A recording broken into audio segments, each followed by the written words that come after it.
Hi my dear ಅರಿವಿಯನ್ಸ್, ನಾನು ನಿಮ್ಮ Anand sir. Welcome to 2026 Prerana batch. ಈಗ ಆಲ್ರೆಡಿ ನಿಮ್ ಮಣಿ ಸರ್ ಎಲ್ಲ ವಿಡಿಯೋದಲ್ಲಿ ಹೇಳಿದ್ರು, ಇನ್ಮೇಲೆ SSLC ಸಿಲೆಬಸ್ ಟಾಪಿಕ್ ವೈಸ್ ಪ್ರತಿದಿನ ಒಂದು ಚಾಪ್ಟರ್ ಅನ್ನ ಮಾಡ್ತಾ ಹೋಗ್ತೀವಿ ಅಂತ. ನಾನ್ ನಿಮ್ಗೆ ಸೋಷಿಯಲ್ ಸೈನ್ಸ್ ಅನ್ನ ಹೇಳ್ತೀನಿ ಅಂತಾನು ಸಹ ಹೇಳಿದ್ದೆ. ಹಾಗಿದ್ರೆ ಇನ್ಯಾಕ್ ತಡ, SSLC ಇದ್ರಲ್ಲಿ ಬರುವಂತ ಹಿಸ್ಟರಿಯ ಮೊದಲನೇ ಪಾಠ, first chapter the advents of Europeans to India. ಭಾರತಕ್ಕೆ ಯುರೋಪಿಯನ್ನರ ಆಗಮನ, ಈ ಪಾಠವನ್ನ ಡಿಸ್ಕಸ್ ಮಾಡ್ತಾ ಹೋಗೋಣ. ಯಾರು ಈ ಯುರೋಪಿಯನ್ಸರು, ಯಾವುದಕ್ಕೋಸ್ಕರ ಬಂದ್ರು, ಇವರ ಉದ್ದೇಶ ಏನಾಗಿತ್ತು, ಇವ್ರು ಬಂದು ಇಲ್ಲೇನ್ ಮಾಡಿದ್ರು, ಪ್ರತಿಯೊಂದನ್ನು ಸಹ ನಾವು ಇವತ್ತಿನ ಕ್ಲಾಸ್ ಅಲ್ಲಿ ನೋಡ್ತಾ ಹೋಗ್ತೀವಿ. ಹಾಗಿದ್ರೆ ಬನ್ನಿ ನೋಡೋಣ ಏನಿದರ ಹಿಂದಿನ ಉದ್ದೇಶ, ಯಾವುದಕ್ಕೋಸ್ಕರ ಬಂದ್ರು ಇವರು ಅಂದ್ರೆ ಮೇನ್ ಆಗಿ ಇರುವಂತ ಉದ್ದೇಶ ವ್ಯಾಪಾರ. ವ್ಯಾಪಾರ ಅನ್ನೋದು ಭಾರತ ಮತ್ತು ಯುರೋಪಿನ ನಡುವೆ ಪ್ರಾಚೀನ ಕಾಲದಿಂದ ನಡೀತಾ ಬರ್ತಿತ್ತು. ಭಾರತದಲ್ಲಿ ಸಿಗುವಂತಹ ಮಸಾಲಾ ಪದಾರ್ಥಗಳು ಜೊತೆಗೆ ಹತ್ತಿ, ರೇಷ್ಮೆ, ಮುತ್ತು ರತ್ನಗಳು. ಇಂಗ್ಲಿಷ್ ಮೀಡಿಯಂ ಇನ್ಮೇಲೆ ಈ ಕ್ಲಾಸಸ್ ಬೈ ಲ್ಯಾಂಗ್ವೇಜ್ ಅಲ್ಲಿ ನಡೀತಾ ಹೋಗುತ್ತೆ. ನಾನು ಹೇಳುವಂತ ಇಂಪಾರ್ಟೆಂಟ್ ಪಾಯಿಂಟ್ ಗಳನ್ನ ನೋಟ್ಸ್ ಮಾಡ್ಕೊಳ್ಳಿ. ನಾಳೆ ನಿಮ್ಗೆ ಎಕ್ಸಾಮ್ ಅಲ್ಲಿ ಈ ಚಾಪ್ಟರ್ ಇಂದ 3 ಮಾರ್ಕ್ಸ್ ಕ್ವಶನ್ ಬರುತ್ತೆ. ಹಾಗಾಗಿ ಇಲ್ಲಿ ಬರುವಂತಹ ಮೈನ್ ಪಾಯಿಂಟ್ ಗಳನ್ನ ನೋಟ್ಸ್ ಮಾಡ್ತಾ ಹೋಗಿ. ಬೈ ಲ್ಯಾಂಗ್ವೇಜ್ ಅಲ್ಲಿ ಕ್ಲಾಸ್ ಇರುತ್ತೆ. ಇಲ್ಲಿ ಯುರೋಪಿಯನರಿಗೆ ಇಲ್ಲಿ ಸಿಗುವಂತಹ ಸ್ಪೈಸಸ್, ಕಾಟನ್ ಅಂಡ್ ಸಿಲ್ಕ್ ಇದು ತುಂಬಾ ಇಷ್ಟ ಆಗಿರುತ್ತೆ ಇವರಿಗೆ. ಇದಕ್ಕೋಸ್ಕರ ಇವರು ಪ್ರಾಚೀನ ಕಾಲದಿಂದ ಇಲ್ಲಿ ಟ್ರೇಡ್ ಅನ್ನ ನಡೆಸ್ತಿರ್ತಾರೆ. ಟ್ರೇಡ್ ಯಾವ ರೀತಿ ನಡೀತಿತ್ತು ನಮಗೆ ಕ್ವಶನ್ ಕೇಳ್ತಾರೆ. ಟ್ರೇಡ್ ಹೇಗ್ ನಡೀತಿತ್ತು ಭಾರತ ಮತ್ತು ಯುರೋಪಿನ ನಡುವೆ ಅಂತ, ಅದೊಂದು ಸ್ವಲ್ಪ ಒಂದು ಚಿಕ್ಕ ಕಲ್ಪನೆಯ ಮುಖಾಂತರ ನೋಡ್ಕೊಳ್ಳಿ ಏನಿದೆ ಅಂತ. ಟ್ರೇಡ್ ಅನ್ನೋದು ಇಲ್ಲಿ ಭಾರತ ಮತ್ತು ಯುರೋಪಿನ ನಡುವೆ ಕಾನ್ಸ್ಟಾಂಟಿನೋಪಲ್ ಅಂತ ನಗರ ಇತ್ತು. ಇದು ಟರ್ಕಿ ದೇಶದಲ್ಲಿದೆ. ಇದರ ಹಳೆಯ ಹೆಸರು ಬೈಜಾಂಟಿಯನ್ ಅಂತ ಕರೀತಾರೆ. ಪ್ರಸ್ತುತ ಹೆಸರು ಇಸ್ತಾಂಬುಲ್. ಈ ಕಾನ್ಸ್ಟಾಂಟಿನೋಪಲ್ ನಗರ ಏನಿದೆ ಅಲ್ಲ, ಭಾರತ ಮತ್ತು ಯುರೋಪಿನ ನಡುವೆ ಒಂದು ವ್ಯಾಪಾರದ ಹೆಬ್ಬಾಗಿಲಾಗಿತ್ತು. ಭಾರತ ಮತ್ತು ಯುರೋಪಿನ ನಡುವೆ ವ್ಯಾಪಾರದ ಹೆಬ್ಬಾಗಿಲಾಗಿತ್ತು ಈ ಕಾನ್ಸ್ಟಾಂಟಿನೋಪಲ್ ನಗರ. ಇದರ ಮುಖಾಂತರವಾಗಿ ಭೂಭಾಗದ ಮಾರ್ಗವಾಗಿ ವ್ಯಾಪಾರ ನಡೀತಿತ್ತು ಯುರೋಪ್ ಮತ್ತು ಭಾರತದ ನಡುವೆ.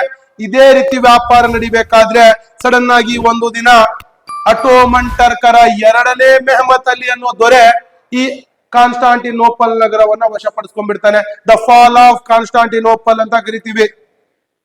ಆ 2ನೇ ಮೆಹಮತ್ ಅಲಿ ಏನಿದಾನಲ್ಲ, ಕಾನ್ಸ್ಟಾಂಟಿನೋಪಲ್ ನಗರವನ್ನ ವಶಪಡಿಸಿಕೊಂಡಾದ್ಮೇಲೆ ಇಲ್ಲಿ ಈ ಅಟೋಮನ್ ಟರ್ಕರ 2ನೇ ದೊರೆ ಮೆಹಮತ್ ಅಲಿ ಏನಿದಾನಲ್ಲ, ಕಂಪ್ಲೀಟ್ ಆಗಿ ಕಾನ್ಸ್ಟಾಂಟಿನೋಪಲ್ ನಗರವನ್ನ ವಶ ಮಾಡ್ಕೊಂಡ್ಮೇಲೆ ಟ್ರೇಡ್ ನಿಂತೋಗತ್ತೆ. ಜೊತೆಗೆ ಅತಿಯಾದ ಹೆಚ್ಚಿನ ಟ್ಯಾಕ್ಸ್ ಗಳು, ಹೆಚ್ಚಿನ ಸುಂಕಗಳು ಬೀಳ್ತಾ ಹೋಗ್ತಾ ಇವ್ರ ಮೇಲೆ. ಎಲ್ಲದಕ್ಕೂ ತಲೆ ಕೆಡಿಸ್ಕೊಂಡಂತ ಯುರೋಪಿಯನ್ನರು ಹೇಗಾದರೂ ಮಾಡಿ ಭಾರತದ ಜೊತೆಗೆ ಈ ವ್ಯಾಪಾರ ಹೀಗೆ ನಡೆಸಬೇಕು, ಈ ಟ್ರೇಡ್ ಹೀಗೆ ನಡಿಬೇಕು ಅಂತ ಯೋಚನೆ ಮಾಡಿದವರು ಇವರು. ಸಮುದ್ರ ಇವರ ಕಣ್ಣಿಗೆ ಕಾಣಿಸುತ್ತೆ.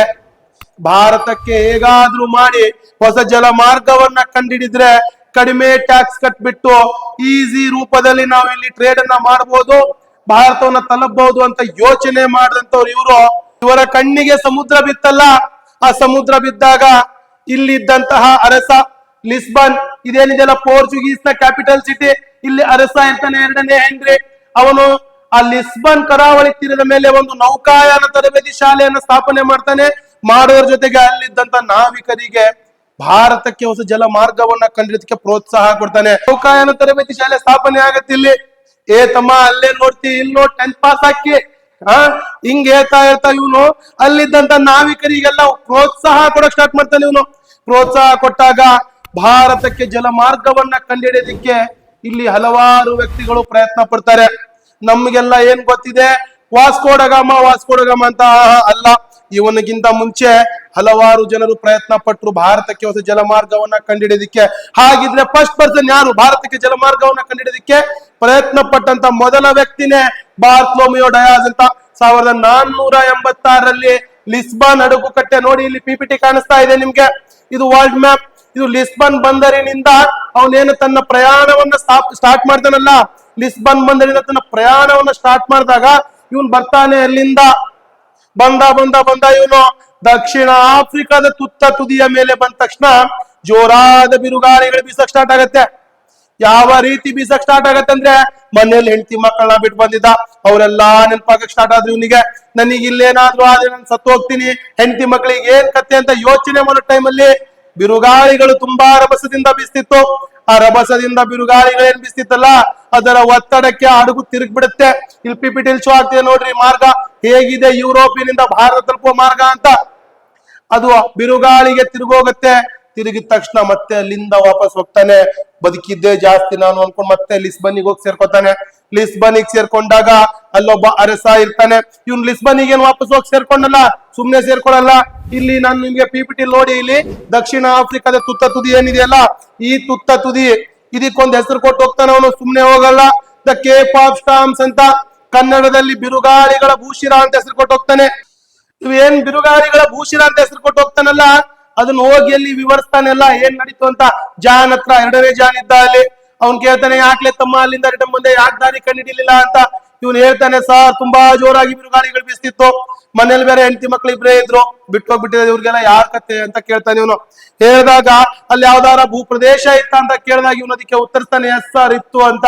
ಅವಾಗ ಇವನಿಗೆ ಬೈತಾನೆ, ಅಯ್ಯೋ ಮಂಗ, ಅಲ್ಲಿ ಭೂ ಪ್ರದೇಶ ಇದೆ ಅಂದ್ರೆ ಅದು ಕೇಪ್ ಆಫ್ ಸ್ಟಾರ್ಮ್ಸ್ ಅಲ್ಲ, the Cape of good hopes. ಅಲ್ಲಿ ಭೂ ಪ್ರದೇಶ ಇದೆ ಅಂದ್ರೆ ಮುಂದೆ ಭಾರತ ಇದೆ ಅಂತ ನನಗೆ ಡೌಟ್ ಬರ್ತಾ ಇದೆ. ಅದು ಕೇಪ್ ಆಫ್ ಸ್ಟಾರ್ಮ್ಸ್ ಅಲ್ಲ, the Cape of good hopes ಅಂತ ಎರಡನೇ ಜಾನ್ ಹೇಳ್ತಾನೆ. The Cape of good hopes ಅಂದ್ರೆ ಭರವಸೆಗಳ ಭೂಶಿರ ಅಂತ. ಇಲ್ಲಿ ಮುಂದೆ ಭಾರತ ಇದೆ ಅಂತ ಡೌಟ್ ಬರುತ್ತೆ ಇವನಿಗೆ, ಎರಡನೇ ಜಾನಿಗೆ. ಹಾಗಿದ್ರೆ ಮುಗಿತಾ ಇಲ್ಲಿಗೆ? ಇಲ್ಲ, ಇಲ್ಲಿಂದ ಮತ್ತೊಬ್ಬ ವ್ಯಕ್ತಿ ಬರ್ತಾನೆ ಭಾರತಕ್ಕೆ ಹೊಸ ಜಲಮಾರ್ಗವನ್ನು ಕಂಡುಹಿಡಿದಕ್ಕೆ. ಇವನು ರಾಕ್ ಸ್ಟಾರ್. ಇವನು ಯಾವಾಗ ನೋಡಿದ್ರು ಪಾರ್ಟಿ ಮಾಡ್ತಿದ್ದ, ಪಾರ್ಟಿ ಪಾರ್ಟಿ ಪಾರ್ಟಿ ಅಂತಾನೆ ಇರ್ತಿದ್ದ ಇವನು. ಯಾರಪ್ಪ ಅವನು ಅಂತಂದ್ರೆ ಕ್ರಿಸ್ಟೋಫರ್ ಕೊಲಂಬಸ್. ಇವನು ಅವತ್ ರಾತ್ರಿ ಫುಲ್ ಜೋರಾಗಿ ಪಾರ್ಟಿ ಮಾಡ್ಕೊಂಡು ಲೈಟ್ ಆಗಿ ಜ್ಯೂಸ್ ಕುಡ್ಕೊಂಡು ಕೂತ್ಕೊಂಡಿದ್ದ ಆರಾಮಾಗಿ. ಇವನಿಗೆ ಹೋಗ್ತಮ್ಮ ಭಾರತಕ್ಕೆ ದಾರಿ ಕಂಡಿಡಿ ಅಂತ ಕಳಿಸಿದಾಗ ತನ್ನ ಹಡಗಿನಲ್ಲಿ ಜೋರಾದ ಡಿಜೆ ಸಾಂಗ್ ಅನ್ನ ಹಾಕೊಂಡು ನಾ ಡ್ರೈವರ್ ಅಂತ ಬರ್ತಾ ಬರ್ತಾ ಇವನು ಏನಿದ್ದಲ್ಲ ಪಾರ್ಟಿ ಗುಂಗು, ಇವನ್ ಈ ಕಡೆಯಿಂದ ಗಾಡಿ ಓಡಿಸೋದ್ ಬಿಟ್ಟು ನೋಡ್ರಿ ಪಿಪಿಟಿ ಇಲ್ಲಿ, ಇವನು ಈ ಕಡೆಯಿಂದ ತನ್ನ ಹಡಗುನ ಓಡಿಸೋದ್ ಬಿಟ್ಟು ಹಾದಿ ತಪ್ಪಿ ಈ ಕಡೆ ಹೋದ. ಇವನು ಈ ಕಡೆ ಹೋಗಿ ಸುಮ್ನಿರ್ಲಿಲ್ಲ, ಅವ್ನ್ ಪಾರ್ಟಿ ಮಾಡ್ತಾ ಅಮೆರಿಕಾವನ್ನ ಕಂಡಿಡ್ದ. ನಾವು ನೀವು ಪಾರ್ಟಿ ಮಾಡ್ತೀವಿ, ದುಡ್ಡು ಮಾಡ್ಕೋತೀವಿ, ಇವ್ ನೋಡು ಪಾರ್ಟಿ ಮಾಡ್ತಾನೆ ಅಮೆರಿಕಾವನ್ನ ಕಂಡಿಡ್ದ. ನೆಕ್ಸ್ಟ್ ಇವ್ನ್ ಕಂಡಿಡ್ದ, ಇವ್ನ್ ಮುಗಿತ್ತು, ಬಿಟ್ಬಿಡ್ರಿ ಇವನ್ನ. ನಮ್ ಸಿಲಬಸ್ ಬೇಕಾಗಿರೋನ್ ಯಾರು? ನಮ್ಮ ರಾಜ ದ ವಾಸ್ಕೋ ಡ ಗಾಮ ಅವನು. ನೆಕ್ಸ್ಟ್ ಭಾರತಕ್ಕೆ ಹೊಸ ಜಲ ಮಾರ್ಗವನ್ನ ಕಂಡಿಡಿದಕ್ಕೆ ಬಂದಂತ ವ್ಯಕ್ತಿನೇ ವಾಸ್ಕೋ ಡ ಗಾಮ. ನಿಮ್ಗೆಲ್ಲ ಇಲ್ಲಿ ನೆನಪಿರ್ಲಿ, ಭಾರತಕ್ಕೆ ಹೊಸ ಜಲ ಮಾರ್ಗವನ್ನು ಕಂಡುಹಿಡಿಯಲು ಪ್ರಯತ್ನ ಪಟ್ಟಂತಹ ಮೊದಲ ಯುರೋಪಿನ ದೇಶ ಅಂತ ಅಂದ್ರೆ ಅದು ಪೋರ್ಚುಗೀಸ್ ದೇಶ. ಭಾರತಕ್ಕೆ ಹೊಸ ಜಲಮಾರ್ಗವನ್ನ ಕಂಡುಹಿಡಿಯೋದಕ್ಕೆ ಪ್ರಯತ್ನ ಪಟ್ಟಂತ ಮೊದಲ ಯುರೋಪಿಯನ್ ರಾಷ್ಟ್ರ ಪೋರ್ಚುಗೀಸ್. ಮತ್ತೆ ಅವರು ಭಾರತವನ್ನು ಬಿಟ್ಟು ಹೋದಂತ ಕೊನೆಯ ಯುರೋಪಿಯನ್ನರು ಇವರು. ಫಸ್ಟ್ ಬಂದವರು ಇವ್ರೆ, ಲಾಸ್ಟ್ ಬಿಟ್ಟು ಹೋದವರು ಇವ್ರೆ. ಮುಂದೆ ನೋಡ್ತಾ ಹೋಗೋಣ ಅದೇನಂತ. ಹಾಗಿದ್ರೆ ಇಲ್ಲಿ ಬಂದ ನಮ್ಮ ವಾಸ್ಕೋ ಡ ಗಾಮ ಇದೆಲ್ಲ ಪಾರ್ ಮಾಡ್ಕೊಂಡು ದಕ್ಷಿಣ ಆಫ್ರಿಕಾದ ಈ ತುದಿಗಳನ್ನ ದಾಟ್ಕೊಂಡು ಭಾರತಕ್ಕೆ ಬಂದ ಕೇರಳದ ಕಲ್ಲಿಕಟ್ಟಿನ ಕಪ್ಪಾಡ ಗ್ರಾಮಕ್ಕೆ ಇಳಿತಾನೆ. ಬಂದು ವಾಸ್ಕೋ ಡ ಗಾಮ ತನ್ನ ಜರ್ನಿಯನ್ನ ಸಕ್ಸಸ್ಫುಲ್ ಆಗಿ ಮಾಡ್ಕೊಂಡ್ ಬಂದು ಕೇರಳದ ಕಲ್ಲಿಕೋಟೆ ಕಪ್ಪಾಡ ಗ್ರಾಮಕ್ಕೆ ಬಂದು ಇಳಿತಾನೆ. ಅಲ್ಲಿ ಒಂದು ಮನೆತನ ಇರುತ್ತೆ ವಿದ್ಯಾರ್ಥಿಗಳೇ, ಅದೇ ಜಾಮೋರಿಯನ್ ಮನೆತನ ಅಂತ ಹೇಳ್ತೀವಿ. ಅಲ್ಲೊಬ್ಬ ರಾಜ ಇದ್ದ, ಮಾನ್ ವಿಕ್ರಮ್ ಅಂತ. ಫುಲ್ ಖುಷಿ ಆಗ್ಬಿಟ್ಟ ಅವನು ನೋಡಿ, ಅಯ್ಯೋ ಎಷ್ಟೆಲ್ಲಾ ಬೇರಿಟ್ಟಿದೆ ನನ್ನ ಮಸಾಲೆ ಪದಾರ್ಥಗಳು, ಬಿದ್ದೆಲ್ಲಾ ಹಾಳಾಗ್ತಿತ್ತು. ಇವ್ನ ಯಾವನೋ ಬಂದ ತಗೊಳಕ್ಕೆ, ಭಾವನಾದ್ರೆ ನನಗೇನು ಅಂತ ಕೈಯಲ್ಲಿ ಒಂದು ರೋಸ್ ಕೊಟ್ಬಿಟ್ಟು ವೆಲ್ಕಮ್ ಮಾಡ್ಕೊಂಡ. ಬರ್ರಿ ಸಾಹೇಬ್ರೆ ನಮಸ್ತೆ ಅಂತ ಹೇಳಿ ಅಲ್ಲಿಂದ ವೆಲ್ಕಮ್ ಮಾಡ್ಕೊಂಡು ಹೋದವನು ಈ ನನ್ನ ಮಕ್ಕಳು ಬಂದು ಭಾರತ ಹೊಸ ಜಲಮಾರ್ಗವನ್ನ ಕಂಡಿಡಿದ ಜೊತೆಗೆ ವರ್ಷಾನುಗಂಟ್ಲೆ ನಮ್ಮನ್ನ ಲೂಟಿ ಹೊಡೆದ್ರು. ಅದು ಯಾವ ರೀತಿ ಲೂಟಿ ಹೊಡೆದ್ರಂತ ಇಲ್ಲಿ ನೋಡ್ತಾ ಹೋಗೋಣ. ಹಾಗಿದ್ರೆ ನಮಗೆ SSLC ಸಿಲೆಬಸ್ ಅಲ್ಲಿ ಇಲ್ಲೊಂದು ಕ್ವೆಶನ್ ರೈಸ್ ಆಗತ್ತೆ. ಯಾವ್ದು ಕ್ವೆಶನ್ ಅಂತ ಅಂದ್ರೆ, ಭಾರತಕ್ಕೆ ಹೊಸ ಜಲಮಾರ್ಗವನ್ನು ಕಂಡುಹಿಡಿಯಲು ಕಾರಣವಾದ ಅಂಶಗಳು. ಇಂಗ್ಲಿಷ್ ಮೀಡಿಯಂ ನೋಡ್ಕೊಳ್ಳಿ, ಕಾಸಸ್ ಅಂಡ್ ರಿಸಲ್ಟೆಡ್. ಇದು ಭಾರತಕ್ಕೆ ಹೊಸ ಜಲಮಾರ್ಗವನ್ನು ಕಂಡುಹಿಡಿಯಲು ಕಾರಣವಾದಂತ ಅಂಶಗಳು. ಒಂದು ಕ್ವಶನ್ ರೈಸ್ ಆಗತ್ತೆ ನಮಗೆ ಇಲ್ಲೇ, ಭಾರತಕ್ಕೆ ಜಲಮಾರ್ಗವನ್ನು ಕಂಡುಹಿಡಿಯಲು ಕಾರಣವಾದ ಅಂಶಗಳು. ನೋಡಿ ಆಲ್ರೆಡಿ ಪಿಪಿಟಿ ಶೋ ಆಗ್ತಾ ಇದೆ, ಬೇಕಿದ್ರೆ ಸ್ಕ್ರೀನ್ ಶಾಟ್ ತಗೊಳ್ಳಿ. ಹಾಗಿದೆ ನೆಕ್ಸ್ಟ್ ನಮಗೆ ಏನ್ ಕ್ವಶನ್ ರೈಸ್ ಆಗತ್ತೆ, ಇದೆಲ್ಲ ಗೊತ್ತಾಯ್ತು ಸರ್ ನಿಮಗೆ. ನೆಕ್ಸ್ಟ್ ಏನ್ ಕ್ವಶನ್ ರೈಸ್ ಆಗತ್ತಂದ್ರೆ, ದ ಲಿಸ್ಟ್ ಆಫ್ ಯುರೋಪಿಯನ್ಸ್. ಯಾರ್ಯಾರು ಭಾರತಕ್ಕೆ ವ್ಯಾಪಾರಕ್ಕಾಗಿ ಬಂದಂತ ಯುರೋಪಿಯನ್ ರಾಷ್ಟ್ರಗಳ ಪಟ್ಟಿ. The list of European countries ಅಂತ ಕರಿತೀವಿ. ಭಾರತಕ್ಕೆ ವ್ಯಾಪಾರದ ಉದ್ದೇಶವನ್ನು ಇಟ್ಕೊಂಡು ಬಂದಂತಹ ಯುರೋಪಿಯನ್ ಕಂಟ್ರಿಗಳು ಯಾವ್ದಾದ್ರು ಅಂತ ನೋಡ್ತಾ ಹೋಗ್ತೀವಿ. ನಮಗೆ ಇವಾಗ ಆಲ್ರೆಡಿ ಗೊತ್ತಾಗಿದೆ. ಮೊದಲನೆಯದಾಗಿ ಯಾರು ಬಂದಿದ್ರು ವ್ಯಾಪಾರಕ್ಕೆ ಭಾರತಕ್ಕಂತ ಪಿಪಿಟಿ ಶೋ ಆಗ್ತಿದೆ ನೋಡ್ರಿ. ಫಸ್ಟ್ ಬಂದಿದ್ದು ಪೋರ್ಚುಗೀಸರು ಅಂತ ಹೇಳಿದೆ.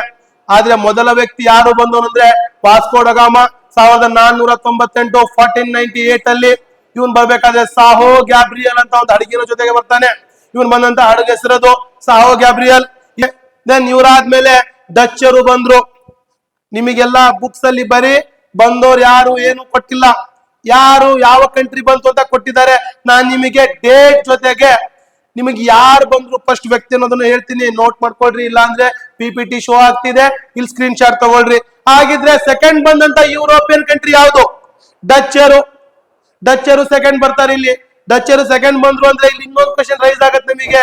ಡಚ್ಚರು ಏನ್ ಬಂದ್ರಲ್ಲ, ಇವರನ್ನ ಮಾರ್ತಾಂಡ ವರ್ಮ ಯಾವ ರೀತಿ ಸ್ಟಾಪ್ ಮಾಡ್ದ ಅಂತ ಕೇಳ್ತಾರೆ. ಮಾರ್ತಾಂಡ ವರ್ಮ ಇವರನ್ನು ಯಾವ ರೀತಿ ನಿಯಂತ್ರಿಸಿದ ಅಂತ ಕೇಳ್ತಾನೆ. ಅದು ಇದಾದ್ಮೇಲೆ ನೋಡೋಣ. ಫಸ್ಟ್ ಲಿಸ್ಟ್ ಆಫ್ ಯುರೋಪಿಯನ್ಸ್ ನೋಡ್ಕೊಳ್ಳೋಣ ನಾವು, ಆಯ್ತಾ? ಡಚ್ಚರು ಸೆಕೆಂಡ್ ಬರುವಂತವ್ರು. ಹಾಗಿದ್ರೆ ಡಚ್ಚರಲ್ಲಿ ಬಂದಂತ ಮೊದಲನೇ ವ್ಯಕ್ತಿ ಯಾರು ಅಂದ್ರೆ ಕಾರ್ನೆಲಿಯಸ್ ಹಾಟ್ಮಾನ್ ಅಂತ ಬರ್ತಾನೆ. 1596 ನೋಡ್ರಿ, PPT ಶೋ ಆಗ್ತಾ ಇದೆ. 1596 ಬರ್ತಾನೆ ಇವನು ಡಚ್ಚರು. ಇದಾದ್ಮೇಲೆ ಬರೋದು ನಮ್ಗೆ ತುಂಬಾ ಪ್ರೀತಿಯವರು, ಅಚ್ಚುಮೆಚ್ಚಿನವರು, ತುಂಬಾ ಹೆಮ್ಮೆಯಿಂದ ಹೇಳ್ಕೊಳ್ತೀವಿ, ಕೆಂಪು ಮೂತಿಯ ಕುನ್ನಿಗಳೇ ಅಂತ. ಅವರೇ ನಮ್ಮ ಬ್ರಿಟಿಷರು. ಮೂರನೆಯದಾಗಿ ಬರ್ತಾರೆ ಬ್ರಿಟಿಷರು. ಹಾಗಿದ್ರೆ ಬ್ರಿಟಿಷರಲ್ಲಿ ಬಂದವರು ಯಾರು? ಬ್ರಿಟಿಷರಲ್ಲಿ ಬಂದಂತ ಮೊದಲನೇ ವ್ಯಕ್ತಿ ಜಾನ್ ಮಿಲ್ಟನ್ ಹಾಲ್ ಅಂತ 1599 ಬರ್ತಾನೆ ಇವನು. ಇವನು ಸಹ ಬರ್ತಾ ಜ್ಯೂಸ್ ಕುಡ್ಕೊಂಡ್ ಬಂದಿದ್ದ ಜಾನ್ ಮಿಲ್ಟನ್ ಹಾಲ್. ಇವನು 1599 ಬರ್ತಾನೆ. ಇದು ಸಹ ಒಂದು ಯುರೋಪಿಯನ್ ಕಂಟ್ರಿ ಆಯ್ತು. ದೆನ್ ಇನ್ನೊಂದು ನಮಗ್ ಬೇರೆ ಇನ್ನೊಂದಿದೆ, ಡೇನರ್ ಅಂತ ಬರ್ತಾರೆ. ನಮಗ್ ಬೇಡ ಅದು, ನಮಗ್ ಸಿಲೆಬಸ್ ಏನ್ ಬೇಕು ಅದನ್ನ ಮಾತ್ರ ನೋಡೋಣ. ಇವರಾದ್ಮೇಲೆ ಬಂದಿದ್ದು ಫ್ರೆಂಚರು. ನಮ್ಮ ಭಾರತಕ್ಕೆ ಬಂದಂತ ಕೊನೆಯ ಯುರೋಪಿಯನರು ಫ್ರೆಂಚರು. ಇವರಲ್ಲಿ ಬಂದಂತ ಮೊದಲನೇ ವ್ಯಕ್ತಿ Franco is Martin Kera. Kera ಅಂದ್ರೆ ತಪ್ಪು ತಿಳ್ಕೊಬೇಡ, ಅವನ ಹೆಸರು ಫ್ರಾಂಕೋ ಈಸ್ ಮಾರ್ಟಿನ್ ಕೆರಾ. 1664 ಬರ್ತಾನೆ ಇವನು. ಇಷ್ಟೆಲ್ಲ ಇವು ಏನಾಗಿತ್ತಲ್ಲ, ಇದು ಕಾಣಿಸ್ತಾ ಇದಾವಲ್ಲ, ಇದು ಭಾರತಕ್ಕೆ ವ್ಯಾಪಾರದ ಉದ್ದೇಶಕ್ಕಾಗಿ ಉದ್ದೇಶವನ್ನಾಗಿ ಇಟ್ಟುಕೊಂಡ ಬಂದಂತಹ ಯುರೋಪಿಯನ್ ಕಂಟ್ರಿಗಳು. ಇವ್ರ ಮುಂದೆ ನಮ್ಮನ್ನು ಯಾವ ರೀತಿ ಆಡಳಿತ ಮಾಡೋದ್ರ ಅನ್ನೋದನ್ನ ಚಾಪ್ಟರ್ ವೈಸ್ ನಾವು ನೋಡ್ತಾ ಹೋಗ್ತೀವಿ. ಕೊನೆವರೆಗೂ ವಿಡಿಯೋದಲ್ಲಿ ಇರಿ ಅಂತ ಹೇಳ್ತಾ ನೆಕ್ಸ್ಟ್ ಕ್ವಶನ್. ಡಚ್ಚರು ಸೆಕೆಂಡ್ ಬಂದ್ರಲ್ಲ, ಡಚ್ಚರು ಬಂದಿದಾರಂತ ಅಂದ್ರೆ ಇಲ್ಲಿ ನಮಗೆ ಒಂದು ಕ್ವಶನ್ ರೈಸ್ ಆಗತ್ತೆ ಅಂತ ಹೇಳ್ತೇವೆ ವಿದ್ಯಾರ್ಥಿಗಳೇ. ಆಗ್ಲೇ ಅದೇ ಮಾರ್ತಾಂಡ ವರ್ಮನು ಡಚ್ಚರನ್ನು ಹೇಗೆ ನಿಯಂತ್ರಿಸಿದನು? How Marthanda Varma checked the Dutch ಅಂತ ಕೇಳ್ತಾನೆ ಕ್ವಶನ್. ಆಯ್ತಾ, ನೋಡ್ತಾ ಹೋಗಿ. ಇಲ್ಲಿ ಮಾರ್ತಾಂಡ ವರ್ಮನ್ ನೋಡ್ತಾ ಇದೀವಿ. ಮಾರ್ತಾಂಡ ವರ್ಮ 1729 1758 ವಯನಾಡ್ ಸಂಸ್ಥಾನದ ಆಡಳಿತಗಾರನಾಗಿದ್ದ ಇವನು, ಅಥವಾ ಇದನ್ನ ವಯನಾಡ್ ಸಂಸ್ಥಾನವನ್ನ ಆಳಿದ್ದ. Marthanda Varma ruled the kingdom of Wayanad from 1729 to 1758. PPT ಬರ್ತಾ ಇದೆ ನೋಡ್ರಿ, ಬೇಕಿದ್ರೆ ಸ್ಕ್ರೀನ್ ಶಾಟ್ ತಗೊಳ್ಳಿ ಬೇಕಾದವರು. ಇಲ್ಲ ನಾನು ಹೇಳ್ತಾ ಹೋಗ್ತೀನಿ, ನೋಟ್ಸ್ ಮಾಡ್ಕೊಳ್ತೀವಿ ಸರ್ ಅಂದ್ರೆ ನೋಟ್ಸ್ ಮಾಡ್ಕೊಳ್ಳಿ. ಇದನ್ನೇನಾದ್ರು ನಾವು ಆಸ್ ಇಟ್ ಈಸ್ ಇರೋದನ್ನ ಬರೆದ್ರೆ 3 ಮಾರ್ಕ್ಸ್ ಎಲ್ಲೂ ಮಿಸ್ ಆಗಲ್ಲ ನಮ್ದು. SSLC 80 out of 80 ಮಾಡ್ಬೋದು. ಸೋಷಿಯಲ್ ಸೈನ್ಸ್ ಬೋರ್ ಅಂತಿದ್ದೀರಲ್ಲ, ನೋಡ್ರಿ ಎಷ್ಟು ಇಂಟ್ರೆಸ್ಟಿಂಗ್ ಸಬ್ಜೆಕ್ಟ್ ಇದೆ ಇದು. ಇದರಷ್ಟು ಇಂಟ್ರೆಸ್ಟಿಂಗ್ ಸಬ್ಜೆಕ್ಟ್ ಇನ್ನೊಂದು ಯಾವುದು ಇಲ್ಲ. ಆಯ್ತಾ, ಇವನು ಮಾರ್ತಾಂಡ ವರ್ಮ ಏನಿದಾರಲ್ಲ 1729 1758 ವಯನಾಡ್ ಸಂಸ್ಥಾನವನ್ನ ಆಳಿದ ಇವನು. ಇಲ್ಲಿ ಯಾವ ರೀತಿ ಪೋರ್ಚುಗೀಸ್ ಬಂದಾಗ ಮಾನ್ವಿಕ್ರಮ್ ಅವ್ರನ್ನ ರೋಸ್ ಕೊಟ್ಬಿಟ್ಟು ವೆಲ್ಕಮ್ ಮಾಡಿದ್ನಲ್ಲ, ಆ ರೀತಿ ವೆಲ್ಕಮ್ ಮಾಡ್ಕೊಳಲ್ಲ ಇವನು. ಇವ್ನು ಸಿಕ್ಕಲ್ ನಾಯಿ ಹೊಡೆದಂಗ್ ಹೊಡೆದ ಇವ್ ಡಚ್ಚರ್ನ. ಒಳಗ್ ಬಂದ್ರೆ ಕೊಡ್ಲಿ ತಗೋತೀರಿ ಮಕ್ಕಳ ಅಂತಿದ್ದ ಇವನು. ಅಂತ ತಲೆ ಕೆಟ್ಟ ಮನುಷ್ಯ, ಕೊಯ್ ಅಂದ್ರೆ ಕೊಡ್ಲಿನೇ ತಗೊಳ್ತಿದ್ದ ಇವನು. ತುಂಬಾ ಡೇಂಜರ್ ಇದ್ದ. ನೆಕ್ಸ್ಟ್ ಇವನೇನ್ ಮಾಡ್ದ ಅಂತ ಅಂದ್ರೆ he reduced the power of local leaders and made his kingdom stronger.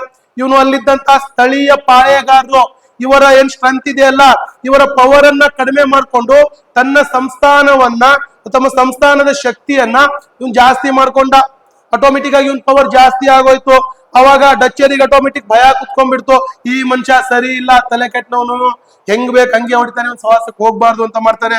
Next ಇವನು ಸ್ವಲ್ಪ ಮೆಂಟಲಿನೂ ಸಹ ಇವನ್ ವರ್ಕ್ ಮಾಡ್ತಾನೆ. ಏನ್ ಮಾಡ್ದ ಅಂದ್ರೆ he transferred his capital city Padmanabhapuram to Thiruvananthapuram.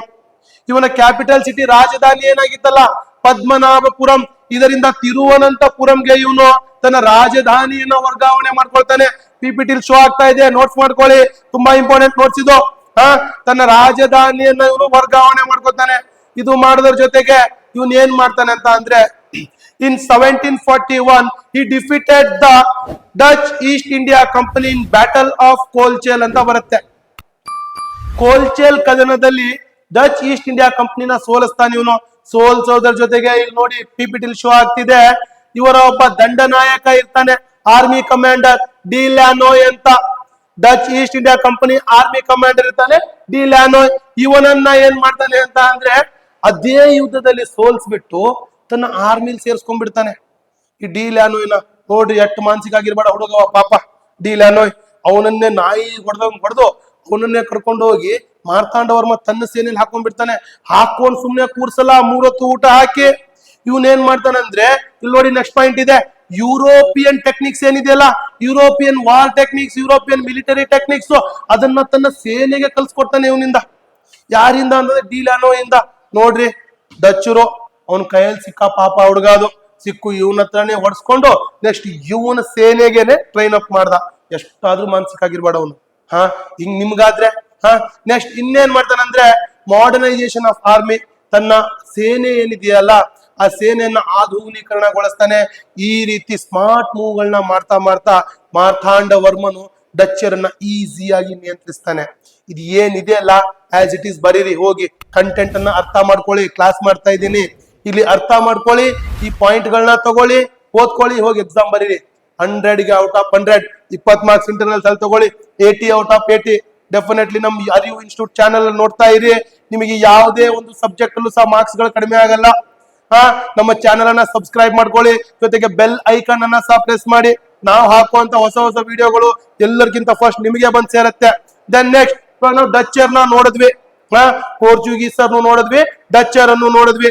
Then ನಮಗೆ ಉಳಿದವ್ರು ಯಾರು? ನಮ್ಮ ಪ್ರೀತಿಯ ಕೆಂಪು ಮೂತಿಯ ಕುಲ್ಲಿಗಳು, ಜೊತೆಗೆ ಫ್ರೆಂಚರು. ಇವ್ರ ಮಧ್ಯೆ ಏನಾಯ್ತು? ದೊಡ್ಡ ಯುದ್ಧನೇ ಆಗಿದೆ. ಕರ್ನಾಟಿಕ್ ವಾರ್ ಅಂತ ಕೇಳಿರಾ? ಎಸ್, ಅದ್ ಹೇಗಿತ್ತು ಅನ್ನೋದನ್ನ ನೋಡೋಣ ಬರ್ರಿ. ಕರ್ನಾಟಿಕ್ ಅಂದ್ರೆ ಏನು?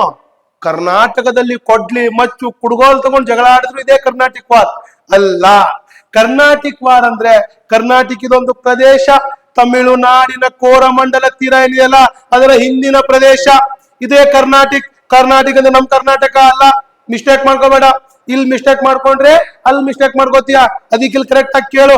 ಕರ್ನಾಟಿಕ್ ಅಂದ್ರೆ ತಮಿಳುನಾಡು ರಾಜ್ಯ ಏನಿದೆಯಲ್ಲ, ಕೋರಮಂಡಲ ತೀರದ ಹಿಂದಿನ ಪ್ರದೇಶಕ್ಕೆ ನಾವು ಕರ್ನಾಟಿಕ್ ಅಂತ ಕರಿತೀವಿ. ಈ ಕರ್ನಾಟಕಿಗೆ ಒಂದು ರಾಜಧಾನಿ ಇತ್ತು, ಅರ್ಕಾಟ್. ಈಗ ಯಾವ ರೀತಿ ಇತ್ತು? ಈ ಯುದ್ಧಗಳು 3 ರೀತಿಯಲ್ಲಿ ನಡೀತವೆ, 3 ಯುದ್ಧಗಳಾಗ್ತವೆ ಕರ್ನಾಟಿಕ್ ಯುದ್ಧಗಳು. ಇವೆಲ್ಲವೂ ಸಹ ಅಗ್ರಿಮೆಂಟ್ ನ ಜೊತೆಗೆ ಎಂಡ್ ಆಗತ್ತೆ. ಈ ಅಗ್ರಿಮೆಂಟ್ ಗಳನ್ನ ಡೈರೆಕ್ಟ್ ಆಗಿ ಹೇಳಿದ್ರೆ ನಿಮ್ಗೆ ಇಂಟ್ರೆಸ್ಟ್ ಬರ್ಲಿಕ್ಕಿಲ್ಲ. ಇದಕ್ಕೊಂದು ಫನ್ನಿ ಆಗಿರುವಂತ ಕೋಡ್ ವರ್ಡ್ ಹೇಳ್ತೀನಿ, ಈಸಿಯಾಗಿ ನೆನ್ಪಿಟ್ಕೋಬಹುದು. ಕರ್ನಾಟಿಕ್ 1, 2, 3 ಇವು 3 ಸಹ ಎಂಡ್ ಆಗುವಂತಹ ಕೋಡ್ ಗಳನ್ನ ಹೇಳ್ತೀನಿ. Code word, funny code word, ಅದೇ ಪಾಪ್ಯ ಅಂತ ಅರ್ಥ. ಇದನ್ನ ನೆನ್ಪಿಟ್ಕೊಳ್ರಿ, ಮುಂದೆ ಹೇಳ್ತೀನಿ, PPT ಸಹ ಶೋ ಮಾಡ್ತೀನಿ. ಆದ್ರೆ ಪ್ರತಿಯೊಂದು ವರ್ಡ್ ಇಂದ ಅದ್ರ ಅಗ್ರಿಮೆಂಟ್ ಗಳು ಗೊತ್ತಾಗತ್ತೆ. ಹಾಗಿದ್ರೆ ನಾವು ಇವಾಗ ನೋಡ್ಬೇಕಾಗಿರೋದು ಕರ್ನಾಟಿಕ್ ವಾರ್ ಅಲ್ಲಿ ನಮ್ಮ SSLC ಸಿಲೆಬಸ್ ಗೆ ತುಂಬಾ ಇಂಪಾರ್ಟೆಂಟ್ ಇರೋದು ಸೆಕೆಂಡ್ ಕರ್ನಾಟಿಕ್ ವಾರ್ ನಮ್ಗೆ. ಆಯ್ತಾ? ನಮಗೆ ಫಸ್ಟ್ ಕರ್ನಾಟಿಕ್ ವಾರ್ ಮತ್ತೆ ಥರ್ಡ್ ಕರ್ನಾಟಿಕ್ ವಾರ್ ಅಷ್ಟೊಂದು ಏನು ಇಂಪಾರ್ಟೆಂಟ್ ಇಲ್ಲ. ಹಾಗಂತ ಅದನ್ನ ಬಿಡೋದ್ ಬೇಡ, ಸುಮ್ನೆ ಜಸ್ಟ್ ನೋಡ್ಕೊಂಡು ಹೋಗೋಣ ಅದನ್ನ ಯಾವ ರೀತಿ ಇತ್ತು ಅನ್ನೋದನ್ನ. ಆದ್ರೆ ನಮಗೆ ತುಂಬಾ ಇಂಪಾರ್ಟೆಂಟ್ ಆಗಿರೋದು ಸೆಕೆಂಡ್ ಕರ್ನಾಟಿಕ್ ವಾರ್. ಹಾಗಿದ್ರೆ ನೋಟ್ ಮಾಡ್ಕೋ ಗೆಳೆಯ, ಫಸ್ಟ್ ಕರ್ನಾಟಿಕ್ ವಾರ್ 1746ರಿಂದ 48ರವರೆಗೆ ನಡೆಯುತ್ತೆ. ಕಾರಣ ಏನಾಗಿತ್ತು? ಆಸ್ಟ್ರಿಯಾದ ಉತ್ತರಾಧಿಕಾರಕ್ಕಾಗಿ ನಡೆದಂತಹ ಒಂದು ಯುದ್ಧ ಇದು. ಅಂದ್ರೆ ಏನ್ ಸರ್? ಯುರೋಪಿನಲ್ಲಿ ಬರುವಂತಹ ಒಂದು ಆಸ್ಟ್ರಿಯಾ, ಇಲ್ಲಿ ಸಿಂಹಾಸನಕ್ಕಾಗಿ ಜಗಳ ನಡೀತಿತ್ತು. ಅಲ್ಲಿ ಆಸ್ಟ್ರಿಯಾದಲ್ಲಿ ಏನು ಗಲಾಟೆ ಆಗ್ತಿತ್ತಲ್ಲ, ಅದನ್ನ ನೋಡಿದಂತ ಭಾರತದಲ್ಲಿದ್ದಂತ ಬ್ರಿಟಿಷ್ ಮತ್ತು ಫ್ರೆಂಚ್ ಅಧಿಕಾರಿಗಳ ನಡುವೆ ವೈರತ್ವ ಬೆಳೆಯಕ್ಕೆ ಸ್ಟಾರ್ಟ್ ಆಗತ್ತೆ. ಅಲ್ಲಿ ಆಸ್ಟ್ರಿಯಾದಲ್ಲಿ ಕೆಮ್ಮಿದ್ರೆ ಇಲ್ಲಿ ಕೊಡ್ಲಿ ಕುಡುಗೋಳ ಮೇಲೆ ಹೇಳ್ತಿತ್ತು. ಯಾಕಲೆ ಅಂತ. ಆಸ್ಟ್ರಿಯಾದಲ್ಲಿ ಏನಾರು ಆಗ್ತಿದೆ ಅಂತ ಅಂದ್ರೆ ಇಲ್ಲಿ ಕೊಡ್ಲಿ ಕುಡುಗೋಳುಗಳು ಹೇಳ್ತಿತ್ತು. ಅಷ್ಟು ಭಯಾನಕವಾಗಿರ್ತಿತ್ತು. ಇದು ಭಾರತದಲ್ಲಿ ನಡೆಯಲ್ಲ, ಆಸ್ಟ್ರಿಯಾದ ಉತ್ತರಾಧಿಕಾರಕ್ಕಾಗಿ. ಬಟ್ ಭಾರತದಲ್ಲಿ ಏನಾಗತ್ತಂದ್ರೆ ಇಲ್ಲಿದ್ದಂತ ಬ್ರಿಟಿಷ್ ಮತ್ತು ಫ್ರೆಂಚ್ ಅಧಿಕಾರಿಗಳು ತಮ್ಮ ದೇಶಗಳನ್ನ ಸಪೋರ್ಟ್ ಮಾಡೋದಕ್ಕೋಸ್ಕರ ಹೊಡೆದಾಡ್ಕೋತಿದ್ರು. ಇದು ಫಸ್ಟ್ ಕರ್ನಾಟಿಕ್ ಆಗತ್ತೆ. ಆದ್ರೆ ಇದು ಎಕ್ಸ್ಲಾ ಚಾಪೆಲ್ ಅನ್ನೋ ಒಂದು ಅಗ್ರಿಮೆಂಟ್ ನ ಮುಖಾಂತರ ಎಂಡ್ ಆಗತ್ತೆ. ಈ Carnatic war first ಎಕ್ಸ್ಲಾ chapel agreement ಜೊತೆಗೆ ಈ ಕರ್ನಾಟಿಕ್ ವಾರ್ ಎಂಡ್ ಆಗತ್ತೆ. ದೆನ್ ನಾವು ನೋಡ್ಬೇಕಾಗಿರೋದು ನಮಗೆ most important second Carnatic war. PPT ನೋಡು, ಕಾಣಿಸ್ತಾ ಇದೆ, ನೋಟ್ ಮಾಡ್ಕೋ. 3 ಮಾರ್ಕ್ಸ್ ಕ್ವಶನ್ ಕೇಳ್ತಾರೆ ನಿನಗೆ ಇದನ್ನ. ರೀಸನ್ ಏನಾಗಿತ್ತು? ಕಾರಣ ಭಾರತೀಯ ರಾಜ್ಯರ ಆಂತರಿಕ ಕಲಹ. ಅಂದ್ರೆ ಏನು? ಭಾರತೀಯ ರಾಜ್ಯರ ಆಂತರಿಕ ಕಲಹ ಏನಂದ್ರೆ ಇಲ್ಲಿದ್ದಂತ ನವಾಬ ಮತ್ತು ನಿಜಾಮ ಹುದ್ದೆಗಳಿಗಾಗಿ ಪೈಪೋಟಿ. ಇಲ್ಲೇ ನವಾಬ್ ಮತ್ತು ನಿಜಾಮ ಹುದ್ದೆಗಳಿತ್ತಲ್ಲ, ನವಾಬ ಮತ್ತು ನಿಜಾಮ ಸಿಂಹಾಸನಕ್ಕಾಗಿ ನಮ್ಮವರೇ ನಾಯಿಗಳು ಕಿತ್ತಾಡ್ಕೊಂಡ್ರು. ಇದನ್ನೇ ಯುಟಿಲೈಸ್ ಮಾಡ್ಕೊಂಡಂತ ಫ್ರೆಂಚರು ಬ್ರಿಟಿಷರು ನಮ್ಮ ಮಧ್ಯ ವಿಷದ ಬೀಜವನ್ನ ಬಿತ್ತಿದ್ರು. ಇದರಿಂದ ನಾವು ಸಹ ದಕ್ಷಿಣ ಭಾರತದ ಮೇಲೆ ಈ ಬ್ರಿಟಿಷರ ಪ್ರಭಾವಗಳು ಸ್ಟಾರ್ಟ್ ಆಗ್ತಾ ಹೋಗುತ್ತೆ. ಇಲ್ಲಿ ಫ್ರೆಂಚರು ಸಕ್ಸಸ್ ಆಗಲ್ಲ, ಬ್ರಿಟಿಷರೇ ಸಕ್ಸಸ್ ಆಗ್ತಾರೆ. ನಮ್ಮ ಭಾರತೀಯ ರಾಜ್ಯರ ಆಂತರಿಕ ಕಲಹ ಅಂತ ಹೇಳ್ತೀವಿ. ಹಾಗಿದ್ರೆ ಏನಾಯ್ತು ಇದನ್ನ ನೋಡ್ತಾ ಹೋಗಿ. PPT ಕಾಣಿಸ್ತಾ ಇದೆ, between French and British. Next point ಏನಿದೆ, French made Chand Sahib as a nawab. ಫ್ರೆಂಚರ್ ಏನ್ ಮಾಡ್ತಾರೆ ಅಂದ್ರೆ ಚಾಂದ್ ಸಾಹೇಬನನ್ನ ನವಾಬನಾಗಿ ಮಾಡ್ಬಿಟ್ಟು ನವಾಬನ ಸಿಂಹಾಸನದ ಮೇಲೆ ಕೂರಿಸ್ತಾರೆ. ಇವಾಗ ಯಾರ್ಯಾರ ಮಧ್ಯೆ ಗಲಾಟೆ ನಡೀತಿದೆ, ಫ್ರೆಂಚರು ಮತ್ತೆ ಬ್ರಿಟಿಷರ ಮಧ್ಯೆ ಗಲಾಟೆ ನಡೀತಿದೆ ಅಲ್ವಾ, ಇದು ಸೆಕೆಂಡ್ ಕರ್ನಾಟಿಕ್ ವಾರ್. ಇವಾಗ ಫ್ರೆಂಚರು ಚಾಂದ್ ಸಾಹೇಬ ಇವನ್ ಚಾಂದ್ನನ್ನ ಕರ್ಕೊಂಡ್ ಬಂದು ನವಾಬ್ ಸೀಟಲ್ಲಿ ಕೂರ್ಸ್ಬಿಟ್ರೆ ಬ್ರಿಟಿಷರು ಸುಮ್ನಿದ್ ಬಿಡ್ತಾರ? ಇಲ್ಲಿ ಇವ್ರು ಕೂರ್ಸಿದ್ರು ಅಂದ ತಕ್ಷಣ ಇಲ್ಲಿ ಇವ್ರ ಪವರ್ ಏನಾಗತ್ತೆ, ಇನ್ಕ್ರೀಸ್ ಆಗ್ತಾ ಹೋಗುತ್ತೆ ಇವ್ರ ಪವರ್. ಅವಾಗ ಬ್ರಿಟಿಷರ್ ಪವರ್ ಕಡಿಮೆ ಆಗಲ್ವಾ? ಹಾಗಾಗ್ಬಿಟ್ಟು ಬ್ರಿಟಿಷರಿಗೆ ಇದು ತಾಳಾರ್ದೆ, ಸಹಿಸಕ್ಕೆ ಆಗ್ಲಾರ್ದೆ ಏನ್ ಮಾಡ್ತಾರೆ ಅಂದ್ರೆ Robert Clive attack and kill the Chand Saheb. Robert Clive ಇದನ್ನೆಲ್ಲ ಸಹಿಸ್ಕೊಳಕಾಗದೆ ಬ್ರಿಟಿಷರ ಅಧಿಕಾರಿ ರಾಬರ್ಟ್ ಕ್ಲೈವ್ ಏನ್ ಮಾಡ್ತಾನೆ ಅಂದ್ರೆ ಚಾಂದ್ ಸಾಹೇಬನ ಮೇಲೆ ಅಟ್ಯಾಕ್ ಮಾಡ್ಬಿಟ್ಟು ಇವನನ್ನ ಕೊಲೆ ಮಾಡ್ತಾನೆ ಭೀಕರವಾಗಿ. ಈ ಭೀಕರವಾಗಿ ಕೊಲೆ ಮಾಡ್ಬಿಟ್ಟು ಸುಮ್ನಿರಲ್ಲ. British made Mohammed Ali as a nawab. ಬ್ರಿಟಿಷರು ಮೊಹಮ್ಮದ್ ಅಲಿ ಏನಿದಾನಲ್ಲ ಇವನನ್ನ ನವಾಬನಾಗಿ ಅರ್ಕಾಟಲ್ ಕೂರಿಸ್ತಾರೆ. ಇಲ್ಲಿ ಏನವರು ಕೂರಿಸಿದ್ರಲ್ಲ ಫ್ರೆಂಚರು ಚಾಂದ್ ಸಾಹೇಬ, ಅವನನ್ನ ಬಂದು ನಮ್ ರಾಬರ್ಟ್ ಕ್ಲೈವ್ ಕೊಲೆ ಮಾಡ್ಬಿಟ್ಟು ಇವನೇನ್ ಮಾಡ್ದ, ತನ್ನ ಪವರ್ ಅನ್ನ ಮೇಲೆ ತೋರಿಸ್ಬೇಕು, ಇನ್ಕ್ರೀಸ್ ಮಾಡ್ಕೋಬೇಕು ಅಂತ ಮೊಹಮ್ಮದ್ ಅಲಿನ ಕರ್ಕೊಂಡ್ ಬಂದ್ಬಿಟ್ಟು ನವಾಬನ ಜಾಗಕ್ಕೆ ಕೂರಿಸ್ತಾನೆ. ಇಲ್ಲಿಷ್ಟೆಲ್ಲ ಕೂರ್ಸದ್ಮೇಲೆ ಇದಿಲ್ಲೇ ಎಂಡ್ ಆಗಲ್ಲ, ಹಿಂಗೆ ನಡೀತಾ ಹೋಗತ್ತೆ. ಕೊನೆಗೆ ಈ ಯುದ್ಧ, ಈ ಕರ್ನಾಟಿಕ್ ಸೆಕೆಂಡ್ ವಾರ್ ಏನಿದೆಯಲ್ಲ, ಪಾಂಡಿಚೇರಿ ಅಗ್ರಿಮೆಂಟ್ ಇಂದ ಎಂಡ್ ಆಗತ್ತೆ. ನಿಮಗೆ ಹೇಳಿದೆ ನಾನಾಗ್ಲೇ ಏ ಪಾಪ್ಯ ಅಂತ, ಅದ್ರ ಎಕ್ಸ್ಪ್ಲನೇಷನ್ ಕೊಡ್ತೀನಿ. ಇವಾಗ ನೋಡು, ಪಾಂಡಿಚೇರಿ ಅಗ್ರಿಮೆಂಟ್ ಇಂದ ಏನಾಯ್ತು ಅಂದ್ರೆ ಇದೇನಿದೆಯಲ್ಲ ಸೆಕೆಂಡ್ ಕರ್ನಾಟಿಕ್ ವಾರ್ ಎಂಡ್ ಆಗತ್ತೆ. ಎಂಡ್ ಆದ ತಕ್ಷಣ ಇಲ್ಲಿ ಏನು ಬದಲಾವಣೆಗಳಾಯ್ತು ಅಂದ್ರೆ ಬ್ರಿಟಿಷ್ ಪವರ್ ಇನ್ಕ್ರೀಸ್ಡ್. ಇವಾಗ ಏನ್ ಮಾಡಿದ್ರು, ಆಗ್ಲೇ ಫ್ರೆಂಚರ್ ಕೂರಿಸಿದವನ್ನ ಕೊಲೆ ಮಾಡ್ಬಿಟ್ಟು ವಾಪಸ್ ಇವ್ರು ಇನ್ನೊಬ್ಬ ನವಾಬನನ್ನ ಅಲ್ಲಿ ಬಂದು ಕೂರಿಸ್ತಾರೆ. ಅಂದ್ರೆ ಆಟೋಮೆಟಿಕ್ ಆಗಿ ಇವರ ಪವರ್ ಏನಿದೆಯಲ್ಲ ಇನ್ಕ್ರೀಸ್ ಆಗ್ತಾ ಹೋಗುತ್ತೆ. ಈ ಕಡೆ ಇವರ ಪವರ್ ಇನ್ಕ್ರೀಸ್ ಆಗ್ತಿದೆ ಅಂತ ಅಂದ್ರೆ ಫ್ರೆಂಚರ್ ಪವರ್ ಆಟೋಮೆಟಿಕ್ ಆಗಿ ಡಿಕ್ರೀಸ್ ಆಗ್ಲೇಬೇಕಲ್ವಾ? 100%. ಇವು ಬ್ರಿಟಿಷರ ಪವರ್ ಇನ್ಕ್ರೀಸ್ ಆದ ಕೂಡಲೇ ಫ್ರೆಂಚರ ಪವರ್ ಕಡಿಮೆ ಆಗ್ಬಿಡುತ್ತೆ, ಆಟೋಮೆಟಿಕ್ ಆಗಿ ಡಿಕ್ರೀಸ್ ಆಗ್ಬಿಡುತ್ತೆ. ಇದು ಸೆಕೆಂಡ್ ಕರ್ನಾಟಿಕ್ ವಾರ್ ಅಲ್ಲಿ ನಮಗೆ ನೋಡೋಕ್ ಸಿಗತ್ತೆ. ಇಲ್ಲಿಂದ ದಕ್ಷಿಣ ಭಾರತದ ಮೇಲೆ ಈ ಬ್ರಿಟಿಷರು ತಮ್ಮ ಏನಂತಾರಂದ್ರೆ ಒಂದು ಹಿಡಿತವನ್ನ ಸಾಧಿಸ್ಕೊಳ್ತಾರೆ. ಜೊತೆಗೆ ನಾವು ಈಗ ನೋಡ್ಬೇಕಾಗತ್ತೆ ಇನ್ನೊಂದು ಥರ್ಡ್ ಕರ್ನಾಟಿಕ್ ವಾರ್. ಇದನ್ನ ಸಪ್ತವಾರ್ಷಿಕ ಯುದ್ಧಗಳು ಅಂತ ಕರಿತೀವಿ. ಇದು 1756ರಿಂದ 63ರವರೆಗೆ ನಡೆಯುತ್ತೆ. ಇದು ಪ್ಯಾರಿಸ್ ಅಗ್ರಿಮೆಂಟ್ ಇಂದ ಎಂಡ್ ಆಗತ್ತೆ. Paris agreement. ಹಾಗಿದ್ರೆ ನಿಮಗೊಂದು ಕೋಡ್ ವರ್ಡ್ ನೋಡಿ ಇಲ್ಲಿ, ಎ ಪಾಪ್ಯ ಅಂತ ಹೇಳಿದೆ. ಎ ಪಾಪ್ಯ ಏನೋ, ಎ ಅಂತ ಅಂದ್ರೆ ಎಕ್ಸ್ಲಾ ಚಾಪೆಲ್, ಪಾ ಅಂದ್ರೆ ಪಾಂಡಿಚೇರಿ, ಪ್ಯಾ ಅಂದ್ರೆ ಪ್ಯಾರಿಸ್. ಫನ್ನಿ ಆಗಿದೆ ಆದ್ರೆ ನೆನ್ಪಿಟ್ಕೋ, ಎ ಪಾಪ್ಯ ಎಕ್ಸಾಮ್ ಅಲ್ಲಿ ಬೇಕಾಗತ್ತೆ ನಿನಗೆ. ಎ ಅಂದ್ರೆ ಎಕ್ಸ್ಲಾ ಚಾಪೆಲ್, ಪಾ ಅಂದ್ರೆ ಪಾಂಡಿಚೇರಿ, ಪ್ಯಾ ಅಂದ್ರೆ ಪ್ಯಾರಿಸ್ ಅಂತ ಅರ್ಥ. ಈ ರೀತಿ ಟ್ರಿಕ್ ಗಳನ್ನ ಮಾಡ್ಕೊಂಡು ಓದ್ಕೋಬೇಕು, ಅವಾಗ್ಲೇ ನಮಗೆ ಒಂದು ಕಂಟೆಂಟ್ ತುಂಬಾ ಈಸಿಯಾಗಿ ನೆನ್ಪಿಟ್ಕೊಳ್ಳೋಕೆ ಸಾಧ್ಯ. ಇಲ್ಲಿ ಈಗ ಆಗ್ತಾ ಕರ್ನಾಟಿಕ್ ಎಂಡ್ ಆಗತ್ತೆ. ನಮಗ್ ಸಿಲೆಬಸ್ ಬೇಕಾಗಿರೋದು ನೆಕ್ಸ್ಟ್ ಪಾಯಿಂಟ್ ಏನಂತ ಅಂದ್ರೆ ಇನ್ನು ಯಾವ್ದಂದ್ರೆ ನಮಗೆ the battle of Plassey and battle of Buxar. ಇವುಗಳನ್ನ ನೋಡಿದ್ರೆ ನಮ್ಮ ಫಸ್ಟ್ ಪಾಠ ಕಂಪ್ಲೀಟ್ ಆಗತ್ತೆ. ಹಾಗಿದ್ರೆ ದ ಬ್ಯಾಟಲ್ ಆಫ್ ಪ್ಲಾಸಿ ಯಾವ ರೀತಿ ಇತ್ತು ಅನ್ನೋದನ್ನ ನೋಡೋಣ ಬರ್ರಿ. ಬಂಗಾಳದಲ್ಲಿ ಒಬ್ಬ ನವಾಬ ಇರ್ತಾನೆ. ಅವನು ಅಲಿವರ್ದ ಖಾನನ ಮೊಮ್ಮಗ. ಅಲಿವರ್ದ ಖಾನ್ ಅಂತ ಒಬ್ಬ ನವಾಬ, ಅವನೇನು ಅಕಾಲಿಕ ಮರಣವನ್ನ ಹೊಂತಾನೆ. ಅವನ ಸಾವನ್ನು ಒಪ್ಪಿದ ಮೇಲೆ ಇವನ ಮೊಮ್ಮಗನಾದಂತಹ ಸಿರಾಜ್ ಉದ್ದೌಲ್ ಇವನು ನವಾಬನಾಗಿ ನೇಮಕಾಗಿ ಕೂತ್ಕೋತಾನೆ, ಬಂಗಾಳದ ನವಾಬನಾಗಿ. ಇಲ್ಲಿ ಇವನು ಕೂತ್ಕೊಂಡಾಗ ಇಲ್ಲಿ ಪ್ಲಾಸಿ ವಾರ್ ಇವನಿಂದ ನಡೆಯುತ್ತೆ. ಇತಿಹಾಸ ಕಂಡಂತಹ ರೋಚಕ ಯುದ್ಧ, ದ ಪ್ಲಾಸಿ ಬ್ಯಾಟಲ್. ಇತಿಹಾಸದ ಪ್ರಸಿದ್ಧ ಯುದ್ಧ. ಇದು ಕಾರಣಗಳು ಏನು, ಯಾವ್ದಕ್ಕೋಸ್ಕರ ನಡೀತು, ಇದರ ಬ್ಯಾಕ್ ಗ್ರೌಂಡ್ ಇಷ್ಟು ನಾವು ಒಂಚೂರು ಲೈಟ್ ಆಗಿ ನೋಡ್ಕೊಂಡು ಹೋಗೋಣ ಬನ್ನಿ. ಇದಕ್ಕೆ ಏನ್ ರೀಸನ್ ಆಗಿತ್ತು, ದ ಬ್ಯಾಟಲ್ ಆಫ್ ಪ್ಲಾಸಿ ನಡೆಯೋದಕ್ಕೆ ರೀಸನ್ ಏನಾಗಿತ್ತು, ರೀಸನ್ ಮತ್ತೆ ರಿಸಲ್ಟ್ಸ್ ಗಳನ್ನ ಬರ್ಕೊಳ್ಳಿ. PPT ಶೋ ಆಗ್ತಾ ಇದೆ. ಇದು ಸಹ 3 ಮಾರ್ಕ್ ಕ್ವೆಶನ್, ನಾಳೆ ಎಕ್ಸಾಮ್ ಅಲ್ಲಿ ಡೈರೆಕ್ಟ್ ಆಗಿ ಕೇಳಬಹುದು. ಪ್ಲಾಸಿ ಕದನಕ್ಕೆ ಕಾರಣ ಮತ್ತು ಪರಿಣಾಮಗಳೇನಂತ ಕೇಳ್ತಾರೆ. ಇದಕ್ಕೆ ಇಲ್ಲಿ ನೋಟ್ ಮಾಡ್ಕೋ, PPT ಶೋ ಆಗ್ತಿದೆ. ಇದನ್ನ ನಾನು ಇವಾಗ ನಿಂಗೆ ಎಕ್ಸ್ಪ್ಲೈನ್ ಮಾಡ್ತೀನಿ. ಈ ಎಕ್ಸ್ಪ್ಲೈನ್ ಮಾಡ್ಕೊಂಡು ಕಂಟೆಂಟ್ ಅರ್ಥ ಮಾಡ್ಕೋಬೇಕು. ಇಲ್ಲಿ ಶೋ ಆಗ್ತಿರೋ PPT ಪಾಯಿಂಟ್ ಇಂದ ಓದ್ಕೋಬೇಕು. ಹಾಗಿದ್ರೆ ಜಾಸ್ತಿ ಟೈಮ್ ವೇಸ್ಟ್ ಮಾಡೋದು ಬೇಡ. ಪ್ಲಾಸಿ ಬ್ಯಾಟಲ್ ಆಗೋದಿಕ್ಕೆ ಮೇನ್ ರೀಸನ್ ಏನಾಗಿತ್ತು, ಕಾರಣಗಳೇನಾಗಿತ್ತು, ಕಾಸಸ್ ಏನಾಗಿತ್ತು ಅನ್ನೋದನ್ನ ನೋಡೋಣ. ದಸ್ತಕಗಳ ದುರುಪಯೋಗ, ಮಿಸ್ಯೂಸ್ ಆಫ್ ದಸ್ತಕ್ ಅಂದ್ರೆ ಏನಲ್ಲ, ಒಂದು ಲೈಸೆನ್ಸ್ ತರ ಕೆಲಸ ಮಾಡ್ತಿತ್ತು ಟ್ರೇಡ್ ಮಾಡೋದಿಕ್ಕೆ. ಇಲ್ಲಿ ಟ್ರೇಡ್ ಮಾಡ್ಬೇಕಾದ್ರೆ ಲೈಸೆನ್ಸ್ ಗಳನ್ನ ತುಂಬಾ ಮಿಸ್ಯೂಸ್ ಮಾಡ್ಕೋತಿದ್ರು ದಸ್ತಕಗಳನ್ನ. ಇದು ಸಿರಾಜುದ್ದೌಲ್ನಿಗೆ ತಡ್ಕೊಳಕ್ ಆಗದೆ ಇರೋಷ್ಟು ಕೋಪ ಬರುತ್ತೆ. ಹಂಗೆ ಕಿಡಿಕಾರ್ತಿತಾನೆ ಸಿರಾಜುದ್ದೌಲ್, ಬೆಂಕಿ ಚೆಂಡಾಗಿರ್ತಾನೆ. ಇಷ್ಟೆಲ್ಲ ಆಗ್ತಿರ್ಬೇಕಾದ್ರೆ ಇಲ್ಲಿ ಇನ್ನೊಂದು ಕೃತ್ಯ ನಡೆಯುತ್ತೆ. ಏನಂತ ಅಂದ್ರೆ, ಅನುಮತಿ ಇಲ್ಲದೆ ಕೋಟೆಗಳ ದುರಸ್ತಿಯನ್ನ ಮಾಡಕ್ ನಿಂತ್ಕೊಂಡ್ಬಿಡ್ತಾರೆ ಬ್ರಿಟಿಷರು. ಫೋರ್ಟಿಫಿಕೇಶನ್ ವಿತೌಟ್ ಪರ್ಮಿಷನ್ ಅಂತ ಕರಿತೀವಿ. ಕೋಟೆಗಳ ದುರಸ್ತಿಯನ್ನ ಅಪ್ಪಣೆ ಇಲ್ದಂಗೆನೆ ಮಾಡಕ್ ನಿಂತ್ಕೊಂಡ್ಬಿಡ್ತಾರೆ. ಬೇಡ ಅಂತ ತಡಿತಾನೆ, ಮಾತೆ ಕೇಳಲ್ಲ ಇವರು. ಬೇಡ ಅಂತ ತಡಿತಾನೆ, ಮಾತೆ ಕೇಳಲ್ಲ. ಸಿಟ್ಟಿಗೆ ಎದ್ದಂತಹ ಸಿರಾಜುದ್ದೌಲ್ ಏನ್ ಮಾಡ್ತಾನೆ ಅಂದ್ರೆ, ಫೋರ್ಟ್ ವಿಲಿಯಂ ಕೋಟೆಯ ಮೇಲೆ ಹೋಗಿ ಡೈರೆಕ್ಟ್ ಆಗಿ ದಾಳಿ ಮಾಡಿ 46 ಜನ ಬ್ರಿಟಿಷ್ ಸಿಬ್ಬಂದಿಗಳನ್ನ ಸೆರೆ ಹಿಡಿದು ಕರ್ಕೊ ಬರ್ತಾನೆ.